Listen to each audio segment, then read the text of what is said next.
Yeah.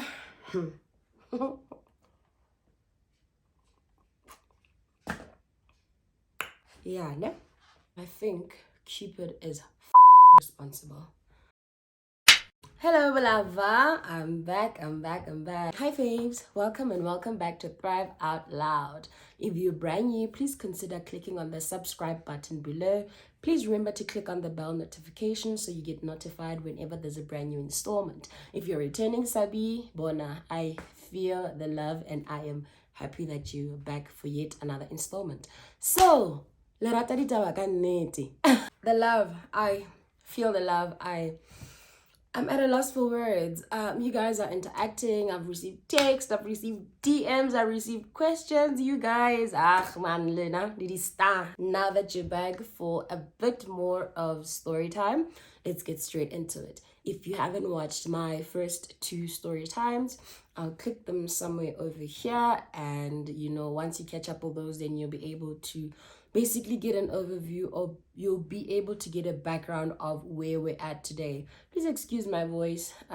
The flu has gone, but my voice is still lagging a bit behind. So I'm having some lemon water to try and sort it out so I don't sound like a little boy. Right. Excuse me. So last week we got a bit into detail about how baby boy got mad at me for buying a car. He called me disrespectful, all sorts of names, and yeah, it was not cute at all. But believe it or not, we made it out of that. It was the end of the year. We swiftly moved past that, looking forward to the new year, and we moved into the next year. We moved into what would be the third year of our relationship. This would now be somewhere around 2018, if I'm not mistaken, right? Right. So remembering that beginning of 2018, I had intentions of starting my BTech in structural engineering, and this would mean that I am now juggling between work and school and everything else. And obviously life was about to get a bit busier. My hands were about to get full, and I don't like I didn't have the time for drama. And just honestly speaking, there's no time for drama when you're dealing with so much. But anyway, it only takes a person who's in a situation to understand the situation, right? So came January, now was time for application. No, not applications. I had applied and been accepted. This is now time for registrations. So a bit of background. I studied in the Val. I studied go VUT during my diploma days, and there's a person I dated who lived in the Val, right? And baby boy was aware of this person.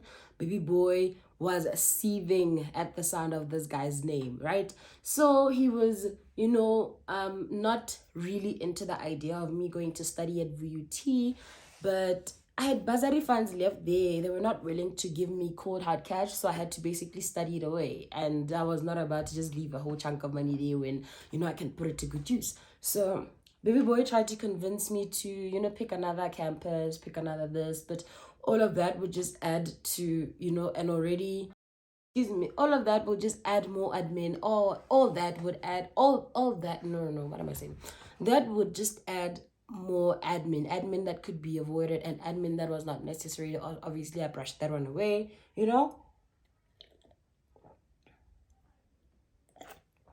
Then came registration time, registered, and then came the time when I had to start attending. So we'd basically attend the last week of every month, like from the Monday through to the Friday would be attending. So because my guy was already not into the idea of me studying in the Val, I was trying everything I could to prove that I'm really not trying to do anything, especially with an ex. So mind you, I stayed all the way in Randburg, and VUT is all the way in the Val. That is like an hour to an hour and a half drive, right? Our classes would normally go from 8 to somewhere around about 2 or 3 or so. And I was taking leave from work during that week. It would be convenient to book somewhere in the Val so I could be closer to school, so we could have like our study groups and whatnot during that week. But obviously I was dating a very difficult person at that time, and he was like, I am not about to let that happen, because once you see your ex, blah blah blah, and that's just a thing I was not willing to get into. So for the first 2 months, I believe, I was traveling back and forth. I would wake up early in the morning, drive to the Val attend class, drive back, Wake up, drive back for 5 days. That happened for the first 2 months. But when the third month came along, I realized just how exhausted I was. By the time I get home, it's late, I'm tired, I don't have the energy to start studying or revising anything that we were doing. And unfortunately, a course like structural engineering is not a thing you can afford to not look at your books for like 2 3 days in a row. You're running at a loss. You're just aiming for failure at that point. So I realized that, you know what, I am the one who's suffering here. I'm the one who's suffering while I'm trying to make the next person comfortable. There's a friend of mine who was also doing her BTech at that time. So we agreed that no, we would book into like a guest house or a hotel. We would book a double room and we would have like proof and receipts. So this one would see, hore, like, dude, I'm not planning anything sinister, okay? Like, I'm not, you know, I don't know how we eventually managed to do that, but there was never any, any, how do I call it? Like any resistance. Or maybe, let me rather say, I wasn't really asking. I was telling him I wasn't really asking for permission. Because at that point, I was trying to fetch my academics and you are not going to stand in my way, right? And we had already had so many fights about how he thinks I'm smart. And by that point, I had now taken ownership of being smart and I'm trying to be smarter, so let me go, right? So, okay, we would attend.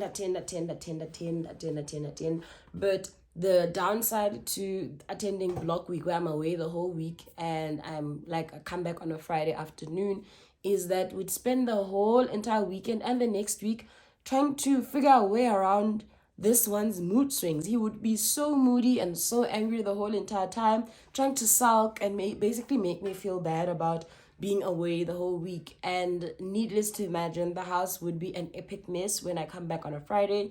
You can just see Horio. I was not around, and that feeling, it sucked, it sucked. It sucked big time, It sucked big time because I don't know if I mentioned it, but 2018 is also the year where I branched into kiddies events, kiddies birthday parties, and I was just trying to make money in every single way I could, and it was it was a nice hustle, it was a good hustle. Let me know if you want a story time on that, where I'll basically touch base on how it started, how it went, and why I decided to stop. But we won't be going much into it today. But I just wanted to highlight how busy of a year 2018 was. I've just attended a full 5 days. I've now come back. Saturday through to Sunday, I've got events and I'll be busy the whole entire weekend. From Monday, I need to go back to work and there'll basically be a pile of work on my desk waiting. Like, I don't have the time. But obviously, I'm now dealing with a very big 5-year-old, so he doesn't see reason. He doesn't understand what it is I'm trying to say, right? So it's fine.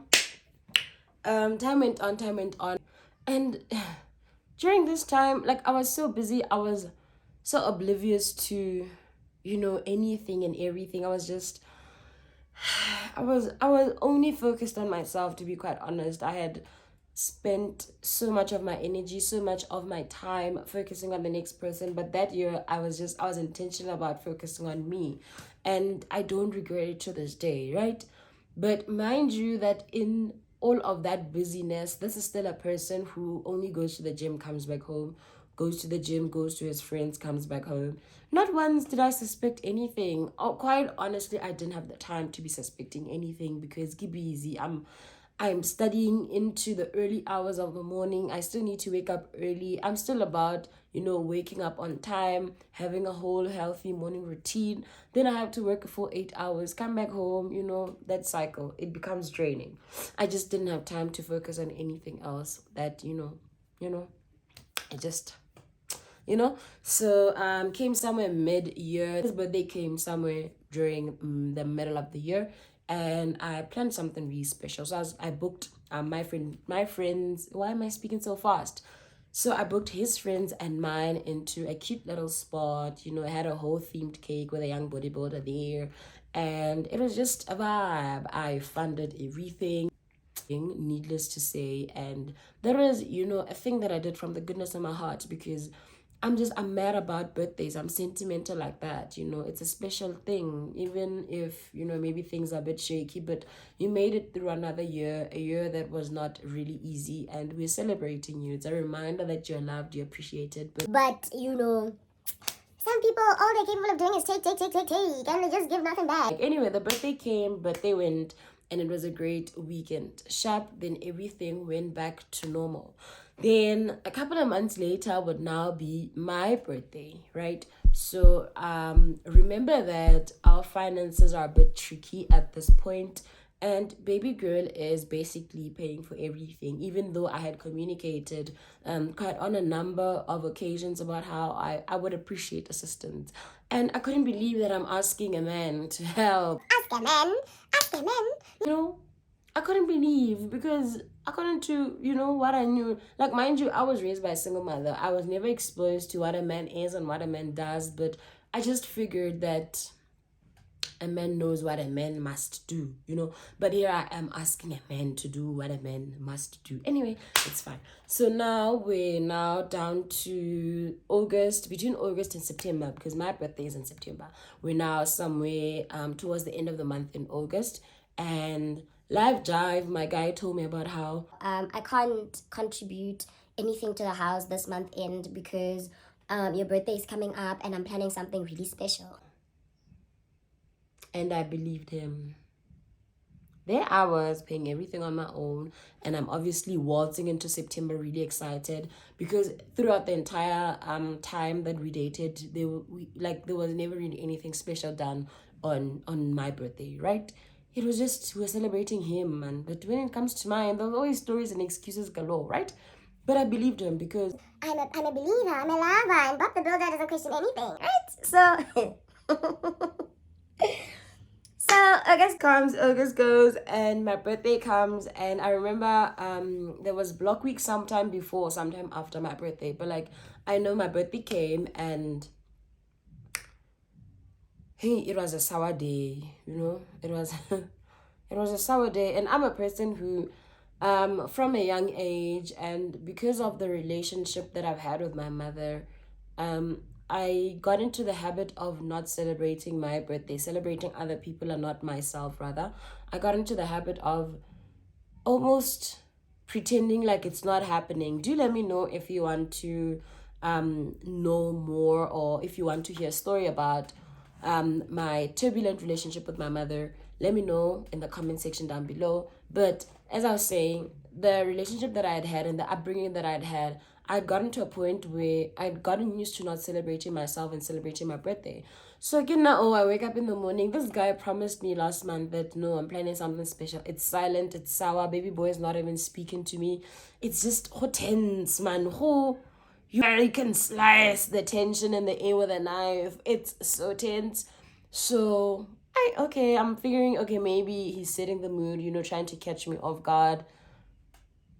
Then, hey, okay, it's fine. The day goes on. Then we get to the evening. There's still nothing. Throughout the day, I'm receiving love from my people. I'm feeling it. But baby boy hasn't even said happy birthday with his mouth. At least say it with your mouth. He hasn't even said happy birthday with his mouth. He's angry, he's moody, he's banging doors. Then, okay, somewhere in the evening, because it's a normal day, I cooked, because it's normal. It's a normal during the weekday. I'm going to go to work tomorrow. So, every girl cooked, we sat, we ate.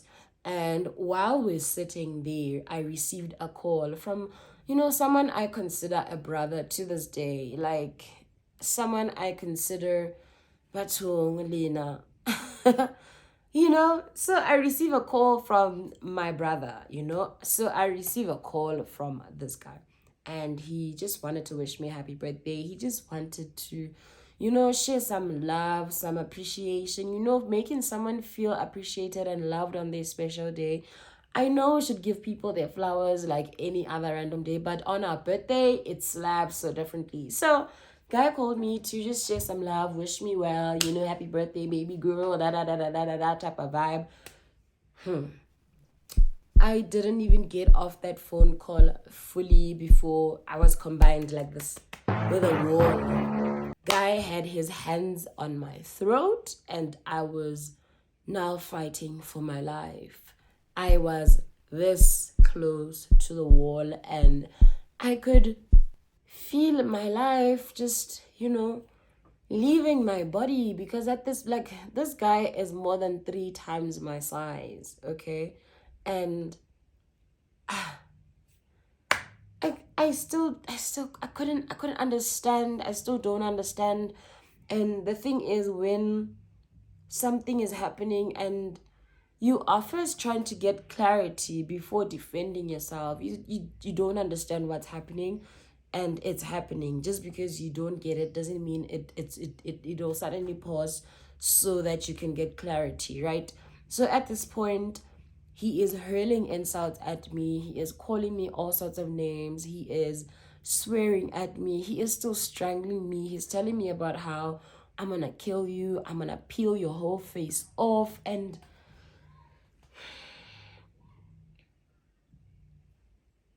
how did we get here? You know? And it's my birthday, you know? It's still my birthday. So turns out this guy had always suspected, or no, it's not even him, you know? So he has always been an insecure person, you know, and this I knew fully well. He had always been a very jealous person, a very controlling person, but I didn't I didn't see this one coming, and it baffled me. You know, when a person accuses you of something and you almost want to laugh, but you realize how serious it is. You know, you realize that, excuse me, you realize that your life is hanging by the mere thread. You know, when you don't get it, but you realize just by looking at this person that, like, your life is over. You know, I remember trying to get down, trying to plead for my life, trying to.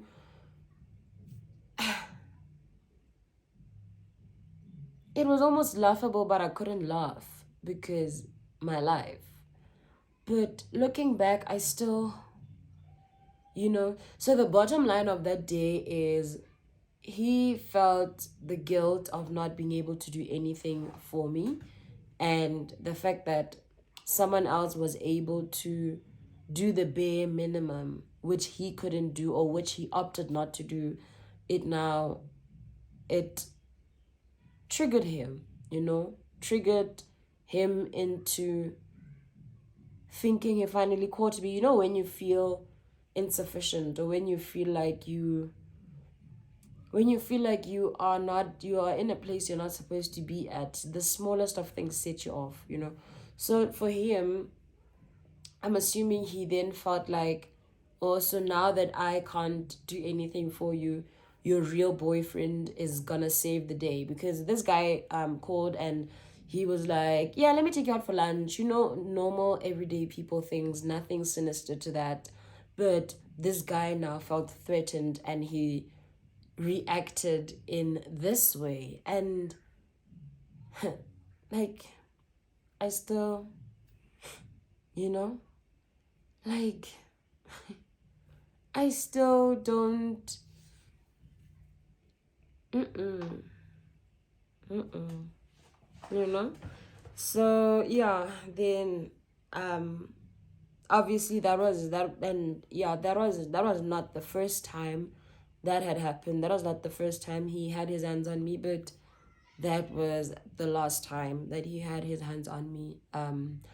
And yeah, I just had to choose whether I was going to live and be miserable, or I was gonna be miserable and die anyway, you know. But at the hands of someone who I saw a future with, at the hands of someone who I saw, you know, I saw potential. Even in all of its dysfunction, I still thought he was a good guy. I still thought, you know, he's able to be kind when he wants to.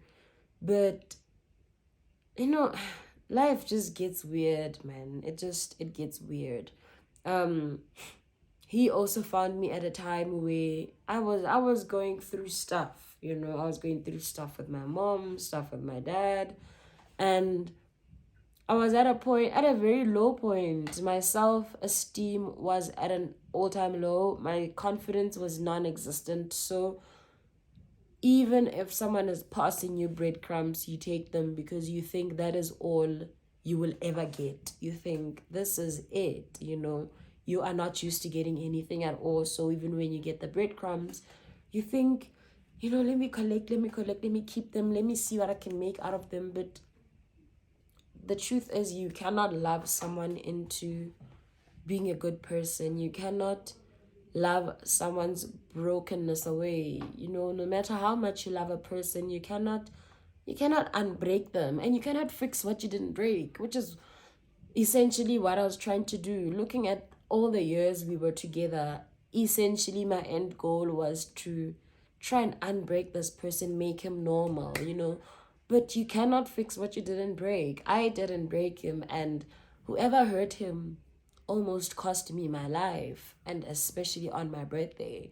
So the moral of today's story is, I don't even know if there's a moral, to be quite honest, but our gut feelings, don't neglect your gut feeling.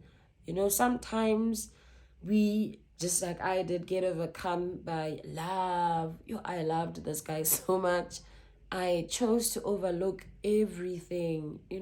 Even on days when things would get a bit rough, and I would still intentionally put in an effort to hide stuff with makeup, hide stuff here and there. But these things catch up with you. I got to a point where I was in tears every single day at work, and my life was just falling apart. It was just not working out. I couldn't study, I couldn't work, like I couldn't socialize. I couldn't live, and it was catching up with me because when you are with a person who genuinely makes you happy and takes care of you, and that is going great, it's easier to forget everything else that's not going well. But when this main thing is not going right, everything else attached to you is just a mess. And yeah, it was not going great. It was not going well. But obviously social media didn't know all of this. His family didn't know, my family didn't know. I was just portraying this happy chappy. I was just portraying this happy go lucky person. But those who knew. When people ask you, Hore, like, are you okay? I was fragile. I was not me. Like, the smallest of things would set me off. I was a ball of emotions, and I was just generally hard to be around. And it's because of the dysfunction that I was living in or living under. So don't subject yourself to things that are not healthy for you. Don't put yourself in situations that are not good for you. Sometimes we're not aware. You get yourself into a situation, but as soon as you're aware, just go, leave. Ask yourself, if the person I'm with right now today, if this person never changes, whatever your person is like, if this person remains like this forever, will I be able to handle it? Can I be okay? Because if you're with a person but you keep changing for matter, I still want to change this or that, or I wish this or that, then that's the first sign that maybe that might not be for you. I saw all the red flags. I lived in all the red flags, and believe it or not, I apologized for most of them, because he would say, look what you made me do. And because of my childhood, I accepted responsibility for things that I shouldn't have taken responsibility for. But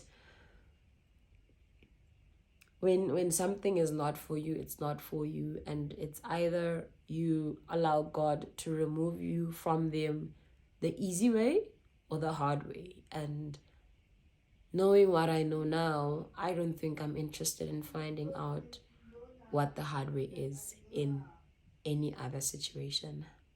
Thank you guys for tuning into today's story time. I know it took a bit of a dark turn, but sometimes we just have to be honest about the things that we go through. Sometimes we need to have a sit down and be honest, if not with everyone else, then with ourselves. It takes being honest with yourself that you can truly see what it is that you are subjecting yourself to. But yeah, Thank you again for tuning in. And please remember the house rules. In this house, we like, comment, share, and we tell a friend to bring some popcorn. See you next time. Bye.